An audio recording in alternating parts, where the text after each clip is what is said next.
Viewers opinion, Barangay Ginebra San Miguel, 1 win and 3 losses na. Dumayo sa Dubai, talo na naman ang barangay. Yan ang mga pag-uusapan natin ngayon, kaya huwag mong kalimutan na mag-comment at mag-suggest din para malaman ang opinion mo.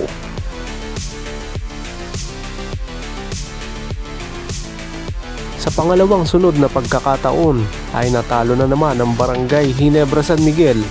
sa isang laban na pupwede sana silang matalo, pero pagdating nga ng fourth quarter ay kinapos na naman, kagaya ng nangyari sa kanila kontra Meralco Bolts noong last game nila. Kung sa bagay, sa umpisa pa lamang ng laban, sa first quarter pa lamang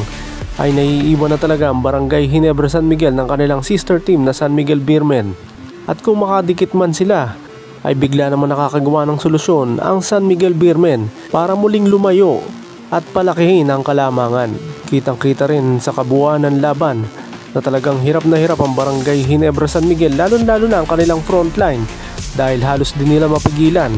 ang mga big men ng San Miguel Beermen sa pangunguna ni Junmar Fajardo,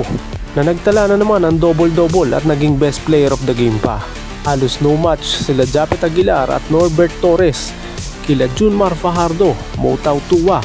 at sinamahan pa ng magandang laro ng isa sa mga bench players nila na si JM Calma. Kahit na nagpakita rin ng magandang laro sila Scotty Thompson, RJ Abarientos at ganun din si Stephen Holt, ay hindi pa rin yun naging sapat para maipanalo ang kanilang laban kontra sa San Miguel Beermen. Sa ganitong sitwasyon ng Barangay Ginebra San Miguel na nasa ilalim ulit ng team standings sa 1 win and 3 loss record, ay maraming fans ng Barangay Ginebra San Miguel ang nababahala ngayon dahil 4 na game na, puro talo pa sila, pero patuloy niya pa rin ini-insist na kontento siya sa kanyang 13-man lineup at kinakailangan lamang daw mano nilang gumawa ng paraan para manalo sa mga nalalabi pa nilang laban ngayong All Filipino Cup. 2 players ang kanilang pinakawalan mula sa trade kontra Terra Firma Jeep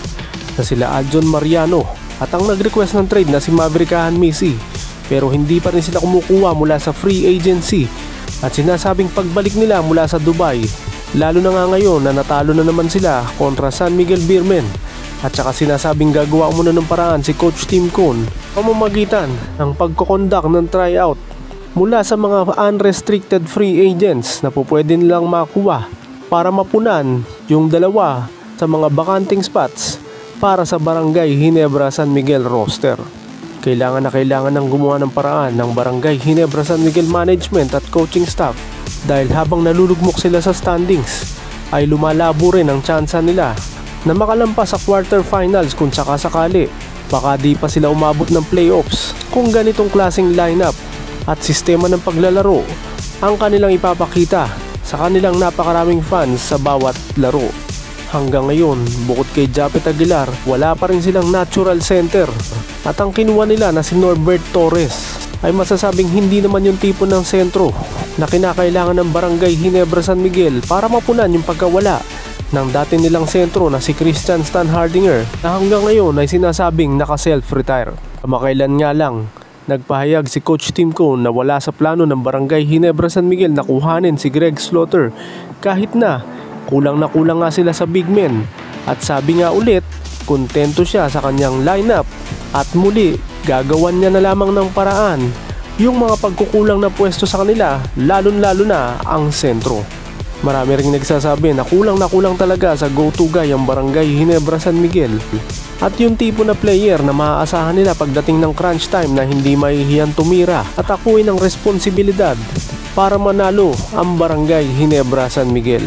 Hanggang ngayon, sa 4 na laro ng Barangay Ginebra San Miguel, kitang-kita na pagdating ng last 2 minutes ay nagkakalat na ang buong barangay at halos wala nang gustong tumira. Kahit na ang kanilang tumatayong main man na si Scotty Thompson, malayong-malayo na ang kanilang karakter sa mga previous seasons ng Barangay Ginebra San Miguel, kung saan mataas ang kumpiyansa nila lalo na kapag last 2 minutes. Siguro dahil na rin meron silang maaasahang sentro na re-rebound sa kada mamimintis nilang tira, na lahat ay biglang naglaho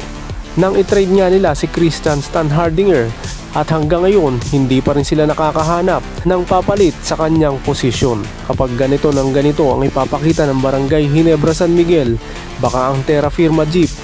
na unti-unting nakikitaan ng potensyal dahil bagamat mahina ang kanilang lineup ay makikita mo sa kanila na lumalaban sila, at ganun din ang bagong kupunan na Titan Ultra Giant Risers na bagamat undersized din at kulang na kulang sa sentro ay lumalaban at dumidigdig sa kanilang mga laro kahit pa pareho rin nila na nagtatatalo. Kaya dapat talaga ngayon pa lang ay gumawa na ng paraan si Coach Tim Cone at ang Barangay Ginebra San Miguel Management at coaching staff para makakuha sila ng mga players na maidadagdag nila dun sa mga bakanteng spots sa kanilang lineup para makatulong na palakasin ang tsansa nila na makapasok sa playoffs ngayong All Filipino Cup. BTS, ito na po ang ating bagong channel, ang Basketball Talk Studio Express. Sana po ay suportahan nyo muli itong ating bagong channel kagaya ng pagsuporta nyo sa ating dating channel na Basketball Talk Studio. Sana po ay mag-subscribe ulit kayo dito sa ating bagong channel para sa mga bagong balita tungkol sa basketball dito sa Pilipinas na dapat nyong malaman. Huwag nyo rin pong kakalimutan na mag-like, comment kung meron kayong gustong sabihin tungkol sa ating video. At muli po, mag-subscribe at pakihit na rin po yung bell button para updated kayo sa lahat ng balita tungkol sa basketball dito sa Pilipinas. Maraming salamat po at mabuhay kayong lahat.